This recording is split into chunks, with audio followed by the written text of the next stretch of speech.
in this respect. The Lord must have been with me all the time. Because when my wife left me, said, I don't love you anymore. Oh, that was your first wife, Emma. Yeah, I don't love you anymore. So I was desolate and desperate, and it was suggested I go to work out Spring Grove. It was $40 a month, and you tended to mentally deficient people, and you got paid $40 a month, and they fed you and gave you a room to sleep. So I was single. I didn't have nothing. So I went, and while I was there, they put me in the infirmary, where all the inmates were bedridden or something wrong with them. And while I was there, the head nurse had a class for practical nurses. So I joined the practical nurse class with all the women there. They had a woman's ward too, and so the bunch of the women took the course. So I went through that course, and I graduated, and then at Perry Point, Maryland, they had a government installation for veterans, and that were mentally deficient, and they paid $50 a month, and they had good food. They had good food with waiters waiting on you when you ate, and a place to stay. So I went there, and they hired me, and they gave me one patient, one bedridden patient full of bed sores, and he was being abused at night when nobody was there to protect him, and I took good care of him, and he offered me money. He offered me money, and I wouldn't take nothing from it.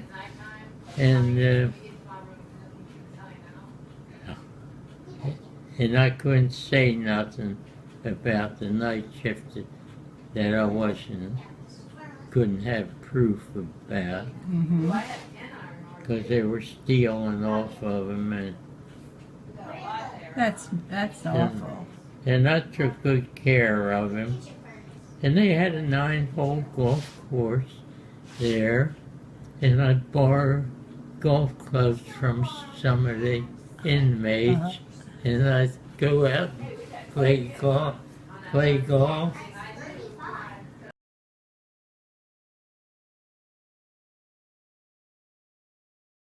I had it made there for about 6 months, and then I got drafted.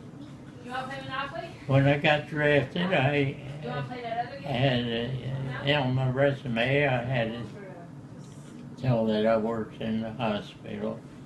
And by working in the government hospital, and when I was through basic training, they gave me a T5 rating when they moved me to the 3rd Armored Division with a T5 rating. So here, instead of starting out as a private, I had a slash on my arm. Oh, God. So here I was going along with the T5 rating, and they needed somebody to assist the dentist. So I took the job of assistant at Jew dentist. Dennis. And him and I got to be good friends. And then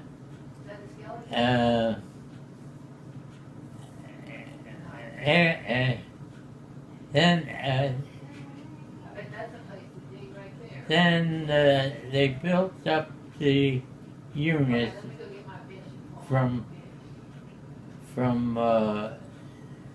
they doubled the unit.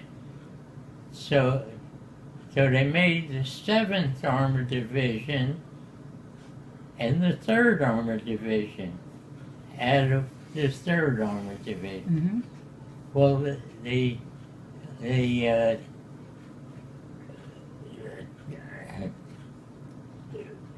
NCO in charge of the 3rd Armored Division wanted to go to the 7th Armored, and that left an opening in the 3rd Armored Division for a staff sergeant. And means I was in good with the dental Jew. Before that, when the report was made out, the dental report was made out, I made a report out for the month on what was done for the soldiers. So here comes the colonel. Colonel comes busting in. All these reports have to be made out like this one. They have to be made out like this one. I thought, make out like this one. I made mine out right. So I told him, I said, sir, I said, if your report isn't made out like mine, they're going to know you falsified a report, and they're going to bounce back on you. I said, you're going to get your report right back unless you make it out like mine. Yeah, I'm coming T5 and telling the colonel that. That took guts, Dad. In other words, and he and walked out. And in a couple of weeks, he came back, and the reports had to be made out like mine. I said anybody could tell your report is false, and you're falsifying a report, and you expect them to not know it? You're telling a colonel this? Yeah. The medical colonel. And okay, then this comes up that they need a person in charge of the outfit there. So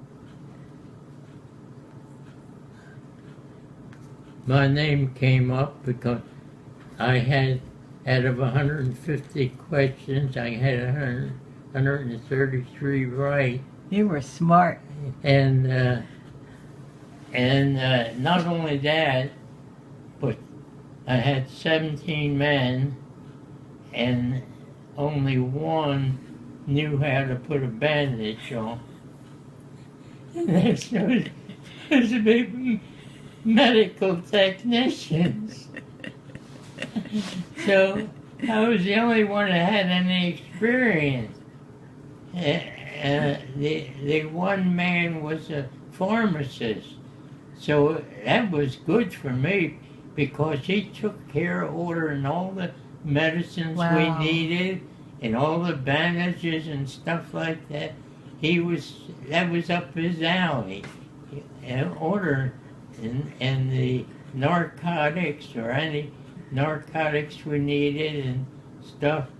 So he was in charge of that department. So then the sergeant, lieutenant, he was a lieutenant then, put my name up and and that I already had experience and none of the others had any experience. So they made me a staff sergeant from a T5 Wow. up to staff sergeant, just like that. And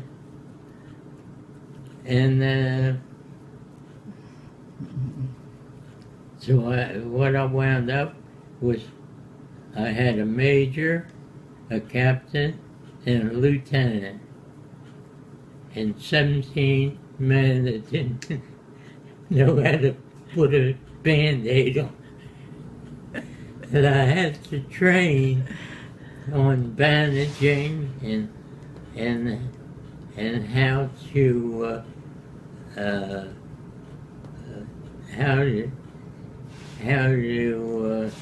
sterilize needles and syringes and all. With what we had was a little container like this, a stainless steel container, and you had a Bunsen burner underneath of it. Because we were out in the field all the time. We weren't inside. We didn't have no building or nothing. Okay. We were in tents or on the move all the time. So we had 470 some men in our jurisdiction. Wow. And directives came by. You got to give it this shot. All the soldiers have to get this shot. And here I got 17 men don't even know what a needle looks like. So I had to show them how to give a hypodermic needle, how to sterilize it, how to put it on without contaminating, what 1 cc, I had a 10 cc syringe, and the shot was 1 cc, and I'd show them that you could just go down to 2, then 3, then 4. Oh, okay, then on top of that, that's what I had to go through. Unbelievable. See? And then here comes a directive. They got to have this shot and this shot. 2 shots. I got 450 men.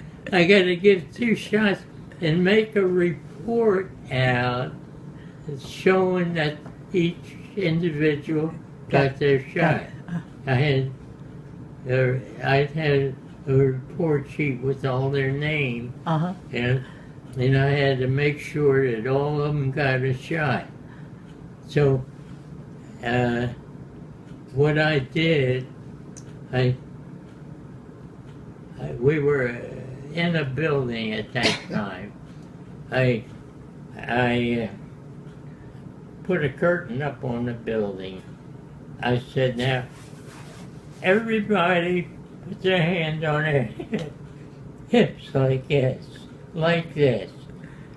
And when I say so, you step through the curtain and through the door. And on the other side of the door, I had one man with the needle and one man over here with the needle. In other words, as soon as they stepped through the door, they got 2 shots.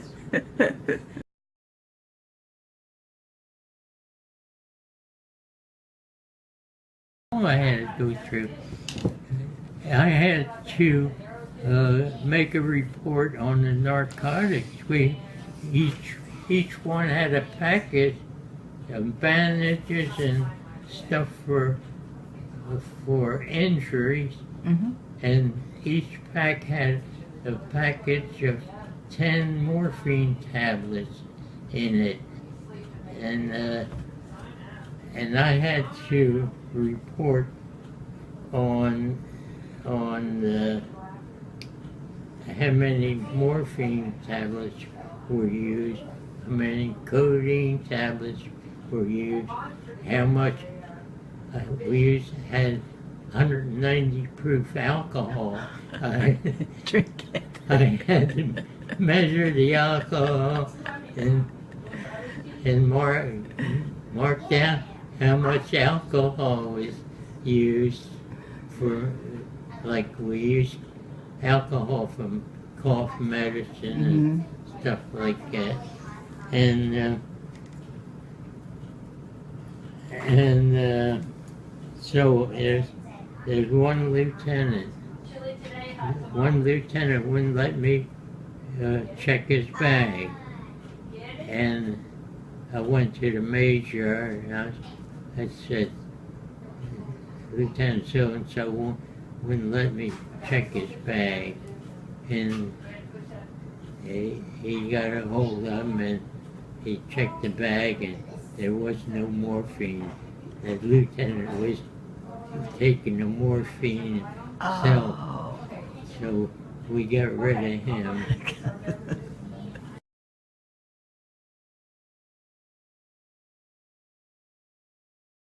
Heavy tanks.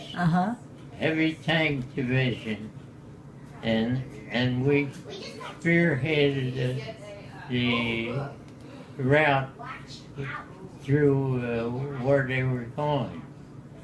Cologne, we took Cologne and we had a sign up there. You were entering Cologne with the auspices of the 3rd Armored Division. Cologne was on the edge of the river, but we couldn't get across because they bombed the bridge. So we had to get across on a pontoon bridge. Oh, you made it. Tanks and all had to go over on pontoons. Good grief. I found a picture of that on the internet. And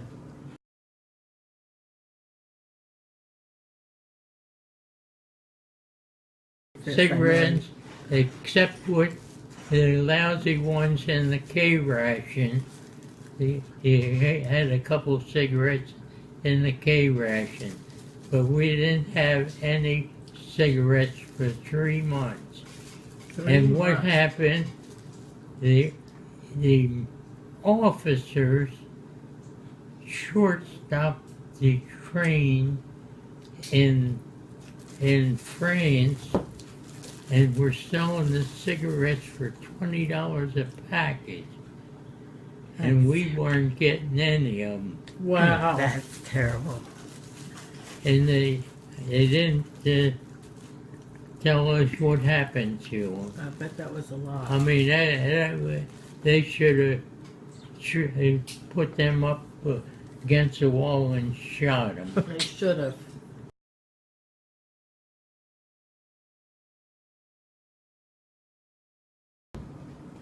Behind all the evil that's going on.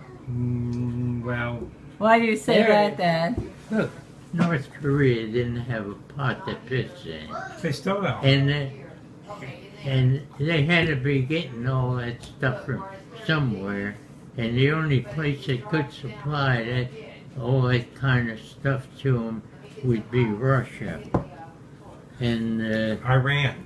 Huh? Iran. Iran isn't that prosperous, but Russia is. And Russia's smart.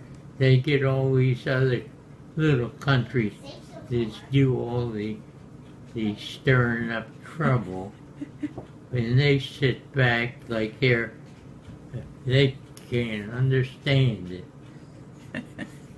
Bunch of sneaky. Well, Like Democrats. weren't they kind of? They weren't much help in World War II, were they? Huh? The Russians. The Russians, they stood back and let everybody else do the fighting. We were up in Germany at the Elbe River, and we had to stop there because the government had made arrangements with them so we wouldn't coincide fighting the Russians. And we were there, and I was discharged before the Russians had even got near meeting us. And the consensus there was, let's go and get the Russians too. That was how the soldiers felt.